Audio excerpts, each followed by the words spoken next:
ನಮ್ಮ ಪ್ರೀತಿಯ ವೀಕ್ಷಕರಿಗೆ ನಮಸ್ಕಾರಗಳು. ಇಂದ್ರಾಣಿ ವ್ಲಾಗ್ಸ್ಗೆ ಸುಸ್ವಾಗತ. ಇಂದ್ರಾಣಿ ವ್ಲಾಗ್ಸಲ್ಲಿ ಇವತ್ತು ಮೊನ್ನೆ ಇಡ್ಲಿ ಮಾಡಿದ್ದೆ. ಇಡ್ಲಿ ಹಿಟ್ಟು ಸ್ವಲ್ಪ ಉಳಿದಿತ್ತು, ಅದರಲ್ಲಿ ತಟ್ಟೆ ಇಡ್ಲಿ ಮಾಡ್ತಿದ್ದೀನಿ. ಮೊದಲಿಗೆ ನಾನು ಇಡ್ಲಿ ಪಾತ್ರೆಯಲ್ಲಿ ಮಾಮೂಲಿ ಇಡ್ಲಿ ಮಾಡಿದ್ದೆ, ಇದರಲ್ಲಿ ತಟ್ಟೆ ಇಡ್ಲಿ ಮಾಡ್ತಿದ್ದೀನಿ. ತಟ್ಟೆ ಇಡ್ಲಿ ಮಾಡಿಬಿಟ್ಟು ಅದಕ್ಕೆ ಚಟ್ನಿ ಮಾಡ್ತಿದ್ದೀನಿ. ಚಟ್ನಿ ಮಾಡೋದನ್ನು ತೋರಿಸ್ತಿದ್ದೀನಿ ಅಷ್ಟೇ. ಇದನ್ನೇನು ನಾನು ಎಲ್ಲ ಡೀಟೇಲಾಗಿ ಏನು ತೋರಿಸ್ತಿಲ್ಲ. ಮೊದಲಿಗೆ ತಟ್ಟೆ ಇಡ್ಲಿಗೆ ತಟ್ಟೆ ಎಲ್ಲ ಓಪನ್ ಮಾಡಿ ಇಟ್ಕೊಂಡು ಎಣ್ಣೆ ಹಾಕಿ ತಟ್ಟೆಗೆ ಇಡ್ಲಿಗೆ ಹಸಿಟ್ಟನ್ನು ಹಾಕಿ ಮಾಡಿಬಿಡ್ತಾಯಿದ್ದೀನಿ. ಇದು ದೊಡ್ಡ ದೊಡ್ಡ ತಟ್ಟೆ ಆಗಿದೆ. ತಟ್ಟೆ ಆಗಿರೋದ್ರಿಂದ ಇದು ಒಬ್ಬೊಬ್ಬರಿಗೆ ಒಂದು ಇಡ್ಲಿ ತಿಂದರೆ ಸಾಕು. ಒಂದೊಂದು ಇದಕ್ಕೆ ಮೂರು ಸೌಟು ಹಿಡಿಸುತ್ತೆ. 3 ಸೌಟು ಇಡ್ಲಿ ಹಿಟ್ಟು ಹಿಡಿಸುತ್ತೆ. 3 ಇಡ್ಲಿ ಅಷ್ಟು ಹಿಟ್ಟು ಹಿಡಿಸುತ್ತೆ. ಅದಕ್ಕೂ ಮೀರಿ ಇನ್ನು ಸ್ವಲ್ಪ ಹಾಕಿದ್ರೆ 4 ಇಡ್ಲಿನೂ ಮಾಡ್ಬೋದು. ಅಷ್ಟು ಹಿಟ್ಟು ಹಿಡಿಸುತ್ತೆ. ಇದರಲ್ಲಿ ಒಂದು 3 ಇಡ್ಲಿ ಅಷ್ಟು ಹಿಟ್ಟು ಹಿಡಿಸುತ್ತೆ. ಹಾಗಾಗಿ ನಾನೊಂದು 5 ಇಡ್ಲಿ ಹಾಕ್ಕೊಳ್ತಾ ಇದ್ದೀನಿ. 5 ಇಡ್ಲಿ ಹಾಕ್ಕೊಂಡು ನೋಡಿ, ಈ ಥರ ಡಬ್ಬದಲ್ಲಿ ನಾನು ಸ್ಟಾಕ್ ಮಾಡಿ ಇಟ್ಕೊಂಡ್ಬಿಡ್ತೀನಿ. 2 ದಿನಕ್ಕಾಗೋಷ್ಟು ಇಡ್ಲಿ, 2 ದಿನಕ್ಕಾಗೋಷ್ಟು ದೋಸೆನ ಹಾಕ್ಕೊಂಡ್ಬಿಡ್ತೀನಿ. ನೋಡಿ, ತಟ್ಟೆಯಲ್ಲಿ ಇಡಿಸ್ತಿದೆ ನೋಡಿ. 3 ಸೌಟು, ಇನ್ನೂ 1 ಸೌಟ್ ಕೂಡ ಇಡಿಸುತ್ತೆ. 4 ಸೌಟ್ ಕೂಡ ಇಡಿಸುತ್ತೆ. ನೋಡಿ, 3 ಸೌಟ್ ಹಾಕಿದ್ದೀನಿ ನಾನು. 3 ಸೌಟು ಅಷ್ಟು ಇಡಿಸುತ್ತೆ. ಈ ಥರ ತಟ್ಟೆ ಇಡ್ಲಿಗೆ ಹಾಕ್ಬಿಟ್ಟು ಇಟ್ಬಿಟ್ರೆ ನಮಗೆ ತಿನ್ನೋರು ಒಂದೊಂದು ಇಡ್ಲಿ ತಿಂದರೂ ಸಾಕಾಗಿಬಿಡುತ್ತೆ. ಆ ಥರ ಮಾಡ್ಕೊಂಬಿಟ್ಟು ನಾನು ಅದಕ್ಕೆ ಚಟ್ನಿ ಮಾಡ್ಕೊಂಬಿಡ್ತಿದ್ದೀನಿ. ಚಟ್ನಿ ಮಾಡ್ಕೊಂಬಿಡ್ತಿದ್ದೀನಿ ಬೆಳಗ್ಗೆಗೆ. ಮಾಡಿಕೊಂಡು ಹಂಗೆ ಕಾಫಿ ಟೀ ಎಲ್ಲ ಮಾಡಿಕೊಂಡು ರೆಡಿ ಮಾಡ್ಕೊಂಬಿಡ್ತಿದ್ದೀನಿ. ನೋಡಿ, ನಮ್ಮ ವಿಡಿಯೋ ಯಾರಾದರೂ ಮೊದಲನೇ ಸರಿ ನೋಡ್ತಿದ್ರೆ ದಯವಿಟ್ಟು ಸಬ್ಸ್ಕ್ರೈಬ್ ಮಾಡಿ, ಬೆಲ್ ಬಟನ್ ಒತ್ತಿ. ನಾವು ಹಾಕೋ ಪ್ರತಿ ವಿಡಿಯೋನೂ ನೋಟಿಫಿಕೇಷನ್ ಬರುತ್ತೆ ನಿಮಗೆ. ಮತ್ತು ಯಾರದೇ ವಿಡಿಯೋ ನೋಡಿದ್ರು ದಯವಿಟ್ಟು ಪೂರ್ತಿ ವಿಡಿಯೋ ನೋಡಿ. ನಾವೇನು ಮಾಡಿರ್ತೀವಿ, ಏನು ಹಾಕಿರ್ತೀವಿ ಅಂತೇಳಿ ನಾವು ಕಷ್ಟಪಟ್ಟು ವಿಡಿಯೋ ಮಾಡಿರ್ತೀವಲ್ಲ, ನಮಗೂ ನೀವು ವಿಡಿಯೋ ನೋಡಿ ಕಮೆಂಟ್ ಮಾಡಿದಾಗ ನಮಗೂ ಮುಂದೆ ವಿಡಿಯೋ ಮಾಡಬೇಕನ್ನೋ ಉತ್ಸಾಹ ಬರುತ್ತೆ. ನಿಮ್ಮ ಪ್ರೋತ್ಸಾಹ ನಮಗೆ ತುಂಬ ಮುಖ್ಯ ಆಗಿರುತ್ತೆ. ಮತ್ತು ನಮ್ಮ ವಿಡಿಯೋ ನಿಮಗೆ ಇಷ್ಟ ಆಗಿತ್ತಂದರೆ ಒಂದು ಲೈಕ್ ಮಾಡೋದನ್ನು ಮರಿಬೇಡಿ. ಲೈಕ್ ಮಾಡಿದಾಗ ನಮ್ಮ ವಿಡಿಯೋ ಇನ್ನೊಂದು 4 ಜನಕ್ಕೆ ಶೇರ್ ಆಗುತ್ತೆ. ನಿಮಗೆ ಅದೊಂದು ನಮಗೆ ಹೆಲ್ಪ್ ಮಾಡ್ದಂಗೂ ಆಗುತ್ತೆ. ನೀವು ಮಾಡೋ ಹೆಲ್ಪ್ ಅದೇ ಆಗಿರುತ್ತೆ. ಮತ್ತು ನಿಮ್ಮ ಫ್ರೆಂಡ್ಸ್ಗೆ, ನೆಂಟರಿಗೆಲ್ಲ ಶೇರ್ ಮಾಡಿ. ಮತ್ತು ನೋಡಿ, ಇಡ್ಲಿನೂ ರೆಡಿ ಆಯಿತು. ಇಡ್ಲಿ ರೆಡಿ ಆದಮೇಲೆ ಸ್ವಲ್ಪ ಒಂದು 5 ನಿಮಿಷ ನಾವು ಮುಚ್ಚಿಟ್ಟಾಗ ಇದಾಗುತ್ತೆ. ನೋಡಿ, ಇಡ್ಲಿ ಮಾಡ್ಬೇಕಾದ್ರೆ ನಾನು ಯಾವಾಗಲೂ ಹೇಳ್ತಿರ್ತೀನಿ ಒಂದು ಟಿಪ್ಸು. ಇಡ್ಲಿ ಪಾತ್ರೆ ನಮಗೆ ಕರೆ ಆಗಿಬಿಡುತ್ತೆ. ನೀರು ಕುದೀತಾ ನೀರೆಲ್ಲ ಉಪ್ಪು ಕರೆಗಳಾಗ್ಬಿಡುತ್ತೆ ಇಡ್ಲಿ ಪಾತ್ರೆಯಲ್ಲಿ. ಆ ಥರ ಆದಾಗ ಇಡ್ಲಿ ಪಾತ್ರೆ ಕೂಡ ಹಾಳಾಗಿಬಿಡುತ್ತೆ ಬೇಗ. ಹಂಗಾಗಿ ನಾವು ಇಡ್ಲಿ ಪಾತ್ರೆಗೆ ನೀರು ಹಾಕಬೇಕಾದ್ರೆ ಅಟ್ಲೀಸ್ಟ್ ನಮಗೆ ನಿಂಬೆಹಣ್ಣನ್ನ ಹಿಸಿದೆ ನಾವು ಹಂಗೆ ಇಟ್ಕೊಂಡ್ರೆ, ಸಿಪ್ಪೆ ಇಟ್ಕೊಂಡಾಗ ನೋಡಿ, ಈ ಥರ ಇಡ್ಲಿ ಮಾಡ್ಬೇಕಾದ್ರೆ ಆ ಇಡ್ಲಿ ನೀರೊಳಕ್ಕೆ ನೀವು ಈ ನಿಂಬೆಹಣ್ಣು ಸಿಪ್ಪೆ ಹಾಕಿಬಿಟ್ರೆ ನಮಗೆ ಸಿಪ್ಪೆನೂ ವೇಸ್ಟ್ ಆಗೋದಿಲ್ಲ, ಪಾತ್ರೆನೂ ಕರೆ ಆಗೋದಿಲ್ಲ. ಈ ಥರ ಇರುತ್ತೆ. ನಿಂಬೆಹಣ್ಣು ಇಲ್ಲ ಅಂದ್ಬಿಟ್ಟೆ ಪೂರ್ತಿ ನಿಂಬೆಹಣ್ಣಿದ್ರೆ 1-2 ಡ್ರಾಪ್ ನಿಂಬೆಹಣ್ಣು ಹಾಕಿಬಿಡಿ. ನಿಂಬೆಹಣ್ಣಿನ ರಸ ಹಾಕಿದ್ರೂ ಆಯಿತು. ಅಥವಾ ನಿಂಬೆಹಣ್ಣೆ ಇಲ್ಲ ಅನ್ನೋ ಟೈಮ್ಗೆ ನಾವು ಒಂದು ಚೂರು ಹುಣಸೆ ಹಣ್ಣು ಹಾಕಿದ್ರೂ ಆಯಿತು. ಹುಣಸೆ ಹಣ್ಣು ಹಾಕಿದ್ರು ಪಾತ್ರೆ ತುಂಬ ನೀಟಾಗಿರುತ್ತೆ, ನಮಗೆ ಕರೆ ಆಗದೆ ಇರುತ್ತೆ. ಮತ್ತು ಪಾತ್ರೆಗೆ ಇಡ್ಲಿ ತಟ್ಟೆಗಳು ಕೂಡ ನಮಗೆ ಕಪ್ಪಾಗಿ ಕೆಳಗಡೆ ಒಂಥರ ಕಪ್ಪಾಗಿಬಿಟ್ಟು ಕರೆಗಳಾಗ್ಬಿಡುತ್ತೆ. ಆ ಕರೆಗಳು ಕೂಡ ಆಗದೆ ಇರುತ್ತೆ. ಈ ಥರ ನೀವು ಮಾಡಿ ನೋಡಿ, ಒಂದು ಸರಿ ಮಾಡಿ ನೋಡಿ ನನಗೆ ಹೇಗೆ ಅನ್ನಿಸ್ತು ಅಂತ ಕಮೆಂಟ್ ಮಾಡಿ ತಿಳಿಸಿ. ಗೊತ್ತಾಗುತ್ತೆ. ಕೆಲವರು ಪಾತ್ರೆಗಳು ನೋಡಬೇಕು, ಉಪ್ಪು ಕರೆ ಕಟ್ಬಿಟ್ಟಿರುತ್ತೆ ಇಡ್ಲಿ ಪಾತ್ರೆಯಲ್ಲಿ. ಆ ಥರ ಆಗದೆ ನಮಗೆ ಹೊಸ ಪಾತ್ರೆ ಥರನೇ ಯಾವಾಗಲೂ ಇರುತ್ತೆ ಇಡ್ಲಿ ಪಾತ್ರೆ. ಮತ್ತು ನೋಡಿ, ಇವಾಗ ನಮ್ಮ ವಿಡಿಯೋ ನೋಡಿ ನೀವು ಕಮೆಂಟ್ ಮಾಡಿದಾಗ ನಮಗೆ ತುಂಬ ಉತ್ಸಾಹ ಆಗುತ್ತೆ. ನಮ್ಮ ವಿಡಿಯೋ ಹೇಗಿದೆ ಅಂತಲೂ ಹೇಳಿ, ಚೆನ್ನಾಗಿಲ್ಲ ಅಂತಲೂ ಹೇಳಿ. ನಾವೇನಾದರೂ ಆಲ್ಟ್ರೇಷನ್ ಮಾಡ್ಕೋಬೇಕಂತಂದ್ರು ನಿಮಗೆ ಗೊತ್ತಿರೋ ಪ್ರಕಾರ ನಾವಿನ್ನೂ ಏನು ಮಾಡ್ಬೋದು, ಅದಕ್ಕೆ ಏನು ಸೇರಿಸ್ಬೋದು ಅಂತ ಕೂಡ ನೀವು ಹೇಳಿದ್ರೆ ಚೆನ್ನಾಗಿರುತ್ತೆ. ಮತ್ತು ನೋಡಿ, ಇಡ್ಲಿ ಎಲ್ಲ ರೆಡಿಯಾಗಿದೆ. ಇಡ್ಲಿ ಯಾವ ಥರ ಸ್ಮೂತಾಗಿ ಬಂದಿದೆ ನೋಡಿ. ನಮಗೆ ಮಾಮೂಲಿ ಇಡ್ಲಿ ಮಾಡಿದಾಗ ನಮಗೆ ಯಾವ ಥರ ಸ್ಮೂತಾಗಿ ಬಂದಿದೆ ಅಂತ ಗೊತ್ತಾಗೋದಿಲ್ಲ. ತಟ್ಟಲೆ ಇಡ್ಲಿ ಮಾಡಿದಾಗ ನಮಗೆ ಗೊತ್ತಾಗುತ್ತೆ ಯಾವ ಥರ ಬಂದಿದೆ ಅಂತೇಳಿ.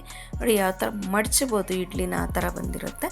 ಮತ್ತು ನಾನು ಮಧ್ಯಾಹ್ನಕ್ಕೆ ಚಟ್ನಿ ಮಾಡ್ಕೊಳ್ತಿದ್ದೀನಿ ನೋಡಿ. ಚಟ್ನಿಗೆ ಸ್ವಲ್ಪ ತೆಂಗಿನಕಾಯಿ ಹಾಕಿದ್ದೀನಿ, ಕಡಲೆ ಬೀಜ ಮತ್ತು ಕಡಲೆಪಪ್ಪು ಹಾಕಿಲ್ಲ ಇವತ್ತು. ಒಂದು 4-5 ಎಸಳು ಬೆಳ್ಳುಳ್ಳಿ, 1 ಇಂಚಿನಷ್ಟು ಶುಂಠಿ ಹಾಕಿದ್ದೀನಿ, ಒಂದು 5-6 ಹಸಿಮೆಣ್ಸಿನ್ಕಾಯಿ ಹಾಕಿದ್ದೀನಿ, ಸ್ವಲ್ಪ ಕರಿಬೇವಿನ ಸೊಪ್ಪು ಹಾಕಿದ್ದೀನಿ, ಸ್ವಲ್ಪ ಹುಣಸೆಹಣ್ಣು ಹಾಕ್ಕೊಂಡಿದ್ದೀನಿ.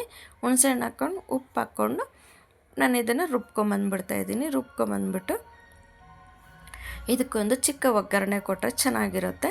ನೀವು ಒಗ್ಗರಣೆ ಕೊಡಲಿಲ್ಲ ಅಂದರೂ ಹಾಗೆ ತಿನ್ನೋದಕ್ಕೂ ಚೆನ್ನಾಗಿರುತ್ತೆ. ನಾನು ಅದಕ್ಕೆ ಒಗ್ಗರಣೆ ಹಾಕ್ತಿದ್ದೀನಿ. ಒಗ್ಗರಣೆ ಪಾತ್ರೆ ಇಟ್ಕೊಂಡು ನಾನು ಅದಕ್ಕೆ ಒಂದೇ ಒಂದು ಸ್ಪೂನ್ ಎಣ್ಣೆ ಹಾಕ್ಕೊಂಡು ಒಂದು ಅರ್ಧ ಟೀ ಸ್ಪೂನ್ ಸಾಸಿವೆ, ಅರ್ಧ ಟೀ ಸ್ಪೂನ್ ಜೀರಿಗೆ ಮತ್ತು ಕಡಲೆಬೇಳೆ ಹಾಕೋದಿಲ್ಲ ಯಾರೂ ಜಾಸ್ತಿ. ಕಡಲೆಬೇಳೆ ಹಾಕಿದ್ರು ಚೆನ್ನಾಗಿರುತ್ತೆ. ನಮ್ಮ ಮಗನಿಗೆ ಕಡಲೆಬೇಳೆ ಹಾಕಿದ್ರೆ ಇಷ್ಟ, ಹಂಗಾಗಿ ಹಾಕಿದ್ದೀನಿ. ಒಂದು ಅರ್ಧ ಟೀ ಸ್ಪೂನಷ್ಟು ಕಡಲೆಬೇಳೆ, ಒಂದು ಅರ್ಧ ಟೀ ಸ್ಪೂನ್ ಉದ್ದಿನಬೇಳೆ, ಸ್ವಲ್ಪ ಕರಿಬೇವು. ನಿಮಗೆ ಇದಕ್ಕೆ ಮೇರೆ ಇನ್ನೂ ಟೇಸ್ಟ್ ಬೇಕಂದರೆ ಒಂದೆರಡು ಒಣಗಿದ ಮೆಣಸಿನ್ಕಾಯಿನ ಹಾಕ್ಕೊಂಡು ಒಂದು ಚೂರು ಹಿಂಗು ಹಾಕ್ಕೊಂಡ್ರೆ ಇನ್ನೂ ಚೆನ್ನಾಗಿರುತ್ತೆ ಚಟ್ನಿ. ನಾನು ಹಾಕಿಲ್ಲ, ಒಣಗಿದ ಮೆಣಸಿನ್ಕಾಯಿ ಹಿಂಗು ಹಾಕಿಲ್ಲ. ಹಾಕಿ ಇದಕ್ಕೊಂದು ಒಗ್ಗರಣೆ ಕೊಟ್ಟಾಗ ನಮಗೆ ನೀರಾಗಿ ಚಟ್ನಿ ಮಾಡಿಕೊಂಡು ತಿಂದ್ರೂ ತುಂಬಾ ಚೆನ್ನಾಗಿರುತ್ತೆ ಇಡ್ಲಿ. ನೀವು ಒಂದು ಸರಿ ಮಾಡಿ ನೋಡಿ ಹೇಗೆ ಅನ್ನಿಸ್ತು ಅಂತೇಳಿ. ಚಟ್ನಿ ಎಷ್ಟು ವಿಧವಾದ ಚಟ್ನಿಗಳಿರುತ್ತೆ, ನಾನು ಬೇರೆ ಥರ ಚಟ್ನಿಗಳು ಮಾಡಿ ತೋರಿಸ್ತೀನಿ. ಈ ಥರ ನೋಡಿ ಸ್ಮೂತಾಗಿ ಬಂದಿದೆ ತಟ್ಟೆ ಇಡ್ಲಿ. ಇವಾಗ ನೋಡಿ ತೋರಿಸ್ತಿದ್ದೀನಿ ಯಾವ ಥರ ಮೆತ್ತಗೆ ಬಂದಿದೆ ಅಂಥೇಳಿ.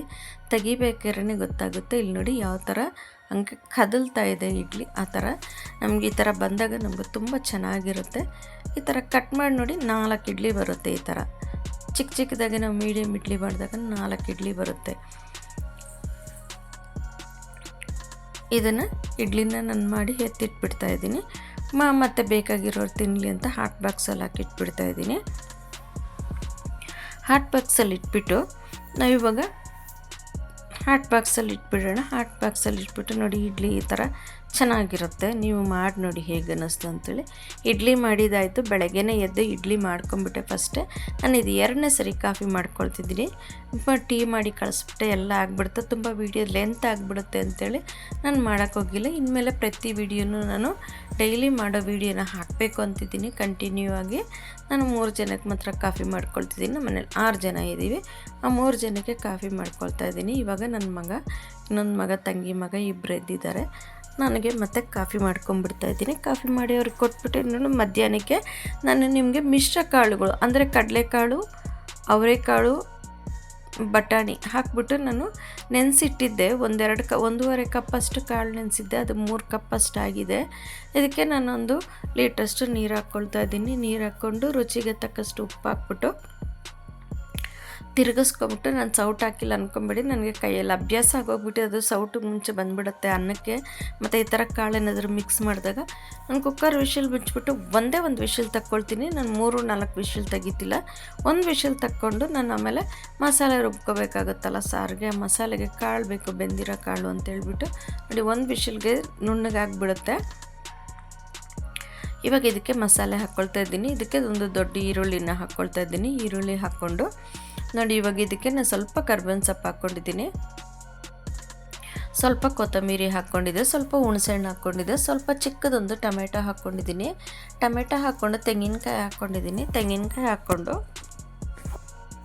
ಮತ್ತು ಸ್ವಲ್ಪ ಕಾಳು ಹಾಕ್ಕೊಂಡು ಸಾಂಬಾರು ಪುಡಿ ಹಾಕ್ಕೊಳ್ತಾ ಇದ್ದೀನಿ. ಇದು ನಾವು ಮಸಾಲೆ ಸಾರು ಮಾಡ್ತಿಲ್ಲ, ಹುಳಿ ಸಾರು ಮಾಡ್ತಿದ್ದೀನಿ. ಎಲ್ಲ ಮಿಶ್ರ ಕಾಳುಗಳ ಹುಳಿ ಸಾರು ಮಾಡ್ತಾಯಿದ್ದೀನಿ. ಹುಳಿ ಸಾರಿಗೆ ನಾವು ತೆಂಗಿನಕಾಯಿ, ಚಕ್ಕೆ, ಲವಂಗ ಏನೂ ಹಾಕೋದಿಲ್ಲ. ನೋಡಿ ಇವಾಗ ಮುಚ್ಚಿ ನಾವು ಕುಕ್ಕರ್ನ ಮಸಾಲೆ ನೈಸಾಗಿ ರುಬ್ಕೊಂಬಂದಾಗಿದೆ. ಇವಾಗ ಒಂದು ವಿಷಲ್ ಬಂದಿದೆ ಅಲ್ವಾ, ಅದಕ್ಕೆ ನಾನು ಇವಾಗ ನನ್ನ ಹತ್ರ ಕಪ್ಪು ಬದನೆಕಾಯಿ ಇರಲಿಲ್ಲ, ಹಾಗಾಗಿ ಮೈಸೂರು ಬದನೆಕಾಯಿ, ವಾಂಗಿಭಾತ್ ಬದನೆಕಾಯಿ ಹಾಕಿದ್ದೀನಿ. ಒಂದೇ ಒಂದು ಆಲೂಗಡ್ಡೆ ಹಾಕ್ಕೊಂಡಿದ್ದೀನಿ. ಆಲೂಗಡ್ಡೆ ಬದನೆಕಾಯಿ ಹಾಕಿ ಮಾಡಿದಾಗ ಎಂಥ ಸಾರಾದರೂ ಟೇಸ್ಟ್ ಅದು ಬೇರೆ ಥರನೇ ಇರುತ್ತೆ. ನಾವು ರುಬ್ಬಿರೋ ಮಸಾಲೆನ ಹಾಕಿ ಮಿಕ್ಸ್ ಮಾಡಿ ನಾವು ಇನ್ನೊಂದು ವಿಷಲ್ ಬರ್ಸ್ಕೊಂಡ್ರೆ ಸಾಕಾಗುತ್ತೆ. ಅಥವಾ ವಿಷಲ್ ಬರ್ಸ್ಲಿಲ್ಲ ಅಂದರೂ ಸಾರಂಗೆ ಕುದಿಸ್ಬೋದಾಗುತ್ತೆ. ಆಲೂಗಡ್ಡೆ ಬದನೆಕಾಯಿ ಬೇಯಬೇಕಲ್ವ, ಹಂಗಾಗಿ ಒಂದೇ ಒಂದು ವಿಷಲ್ ತಕ್ಕೊಳ್ತೀನಿ. ಮತ್ತು ಒಟ್ಟು 2 ವಿಷಲ್ ಮಾತ್ರ ತಕ್ಕೊಳ್ತಾ ಇದ್ದೀನಿ. ನೋಡಿ ಇವಾಗ ತಿರುಗಿಸ್ಬಿಟ್ಟು ನಾವು ಉಪ್ಪು ಖಾರ ಕರೆಕ್ಟ್ ಇದೆಯಾ ಅಂತ ನಾವು ನೋಡ್ಕೋಬೇಕಾಗುತ್ತೆ. ಸಾರು ಈ ಹದಕ್ಕೆ ಮಾಡಿಕೊಂಡ್ರೆ ಸರಿಯಾಗಿರುತ್ತೆ. ಇದು ಮುದ್ದೆಗೆ, ಅನ್ನಕ್ಕೆ, ಚಪಾತಿಗೆ ಮತ್ತು ಪೂರಿಗೆ ಎಲ್ಲ ತುಂಬ ಚೆನ್ನಾಗಿರುತ್ತೆ ಸಾರು. ಮತ್ತು ಇದು ನೋಡಿ ಸಾರು ಒಂದೇ ಒಂದು ವಿಷಲ್ ಬರ್ಸ್ಕೊಂಡಿದೆ. ನೋಡಿ ಸಾರು ರೆಡಿಯಾಗಿದೆ. ನೋಡಿ ಈ ಥರ ತಿರುಗಿಸ್ಕೊಂಡ್ರೆ ಆಯಿತು. ಈ ಸಲ ತಿರುಗಿಸ್ಕೊಂಡು ನಾವು ಒಂದು ಚಿಕ್ಕ ಒಗ್ಗರಣೆ ಕೊಟ್ಟರೆ ಆಗೋಗ್ಬಿಡುತ್ತೆ. ಹುಳಿ ಸಾರಲ್ವಲ್ಲ, ಹಂಗಾಗಿ ಒಗ್ಗರಣೆ ಕೊಟ್ಕೊಳ್ತೀವಿ. ಮಸಾಲೆ ಸಾರಾಗಿದ್ದರೆ ಮಸಾಲೆನ ಹಾಗೆ ಫ್ರೈ ಮಾಡಿ ಒಗ್ಗರಣೆ ಹಾಕ್ಬೋದಾಗಿತ್ತು. ಇವಾಗ ಇದಕ್ಕೆ ನಾನೊಂದು 3 ಸ್ಪೂನ್ ಎಣ್ಣೆ ಹಾಕ್ಕೊಂಡಿದ್ದೀನಿ. ಒಂದು ಅರ್ಧ ಟೀ ಸ್ಪೂನ್ ಸಾಸಿವೆ, ಅರ್ಧ ಟೀ ಸ್ಪೂನ್ ಜೀರಿಗೆ, ಒಂದು ಸ್ವಲ್ಪ ಕರಿಬೇವು ಹಾಕ್ಕೊಂಡಿದ್ದೀನಿ. ಹಿಂಗು ಹಾಕ್ಕೊಳ್ತಾ ಇದ್ದೀನಿ, ಒಂದು ಅರ್ಧ ಟೀ ಸ್ಪೂನಷ್ಟು. ಹಿಂಗು ಎಲ್ಲದರಲ್ಲೂ ಬೆಳೆಸಿದಾಗ ನಮಗೆ ಜೀರ್ಣ ಶಕ್ತಿ ಆಗುತ್ತೆ. ಮತ್ತು ಆರೋಗ್ಯಕ್ಕೆ ಒಳ್ಳೆಯದು ಅಂತೇಳಿ ನಾನು ಇಂಗನ್ನ ಬಳಸ್ತಿರ್ತೀನಿ ಯಾವಾಗಲೂ. ಇಂಗು, ಅರಿಶಿಣ, ಜೀರಿಗೆ ಕಂಪಲ್ಸರಿ ನಾನು ಎಲ್ಲದಕ್ಕೂ ಬಳಸ್ತೀನಿ. ಹಾಗಾಗಿ ನೋಡಿ ಇವಾಗ ತಿರುಗಿಸ್ಕೊಂಬಿಟ್ಟು ಸುಮ್ಮನೆ ಯಾವುದೇ ಒಗ್ಗರಣೆ ಮಾಡಿದ್ರು ಒಂದು ಕುದಿ ಬಂದರೆ ಸಾಕು, ತುಂಬ ಕುದಿಸೋ ಅವಶ್ಯಕತೆ ಇಲ್ಲ. ಸುಮ್ಮನೆ ಹಂಗೆ ಒಂದು ಕುದಿ ಬಂದಾಗ ಆ ಒಗ್ಗರಣೆ ಸಾರಲ್ಲಿ ಮಿಕ್ಸ್ ಆಗುತ್ತೆ, ಟೇಸ್ಟ್ ಚೆನ್ನಾಗಿರುತ್ತೆ. ನೀವು ಮನೇಲಿ ಮಾಡಿ ನೋಡಿ ಹೇಗೆ ಅನ್ನಿಸ್ತು ಅಂತ ಕಮೆಂಟ್ ಬಾಕ್ಸಲ್ಲಿ ತಿಳಿಸಿ. ನೆಂಟರಿಗೆ ಫ್ರೆಂಡ್ಸ್ಗೆ ಶೇರ್ ಮಾಡೋದನ್ನು ಮರಿಬೇಡಿ ದಯವಿಟ್ಟು. ನಮ್ಮ ವಿಡಿಯೋನ ಸ್ಕಿಪ್ ಮಾಡದೆ ನೋಡಿದ್ದಕ್ಕಾಗಿ ಧನ್ಯವಾದಗಳು ವೀಕ್ಷಕರೇ. ನಮಸ್ಕಾರ.